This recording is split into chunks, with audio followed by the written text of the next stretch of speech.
Assalamualaikum warahmatullahi wabarakatuh. Perkenalkan, nama saya Armando Lubis dari Program Studi Bisnis Digital, Fakultas Ekonomi dan Bisnis Universitas Teknologi Sumbawa.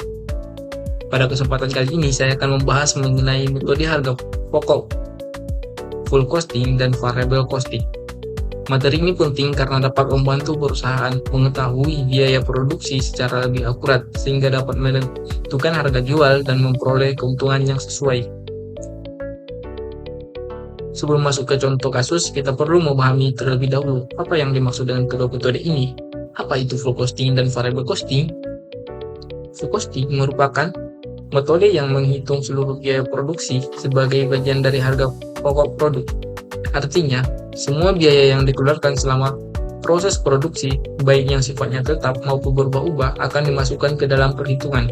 Misalnya, sebuah usaha minuman mengeluarkan biaya bahan baku, gaji karyawan produksi, listrik pabrik, dan sewa tempat produksi. Pada metode full costing, semua biaya tersebut dianggap sebagai biaya untuk menghasilkan produk. Sedangkan variable costing hanya menghitung biaya yang berubah sesuai jumlah produksi seperti bahan baku dan tenaga kerja langsung. Biaya tetap, misalnya sewa bangunan atau penyusutan mesin, tidak dimasukkan ke harga pokok produk, tetapi dicatat sebagai biaya periode. Jadi, perbedaan utamanya terletak pada perlakuan terhadap biaya overhead tetap. Kalau kita bandingkan kedua metode ini, sebenarnya memiliki tujuan yang sama, yaitu menghitung biaya produksi, namun hasilnya bisa berbeda karena cara menghitungnya juga berbeda. Pada full costing, semua biaya produksi dihitung sehingga harga pokok produk menjadi lebih besar. Sedangkan pada variable costing, hanya biaya yang berubah sesuai jumlah produksi yang dihitung karena biaya tetap tidak dimasukkan. Harga pokok produksinya biasanya lebih rendah. Dalam praktiknya, full costing lebih sering digunakan untuk penyusutan laporan keuangan, sementara variable costing banyak digunakan oleh manajemen untuk menganalisis biaya dan membantu pengembalian keputusan.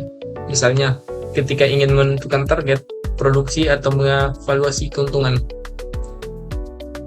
Agar lebih mudah dipahami, saya akan memberikan contoh sederhana. Misalkan, terdapat sebuah usaha minuman bernama Fresh Tea yang dalam 1 bulan mampu memproduksi 1000 gelas minuman. Untuk memproduksi minuman tersebut, perusahaan mengeluarkan biaya bahan baku sebesar Rp 5 juta, biaya tenaga kerja Rp 2 juta, biaya overhead variabel Rp 1 juta, dan biaya overhead tetap sebesar 2 juta. Data inilah yang nantinya akan kita hitung menggunakan dua metode yang berbeda, sehingga kita bisa melihat bagaimana hasil akhirnya. Pada metode full costing, semua biaya produksi dijumlahkan tanpa terkecuali.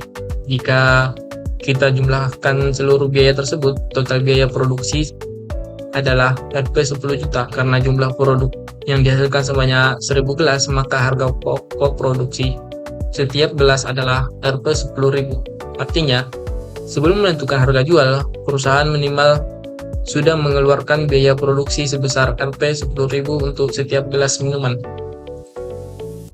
Sekarang kita menggunakan metode variable costing. Pada metode ini, biaya overhead tetap tidak ikut dihitung sebagai harga pokok produksi. Jadi, yang dijumlahkan hanya bahan baku, tenaga kerja langsung, dan overhead variabel.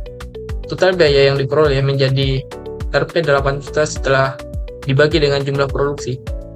Diperoleh harga pokok produksi sebesar Rp 8.000 per gelas. Sementara biaya overhead tetap sebesar Rp 2 juta tetap harus dibayar perusahaan, tetapi pencatatannya dilakukan sebagai biaya periode, bukan sebagai biaya produk.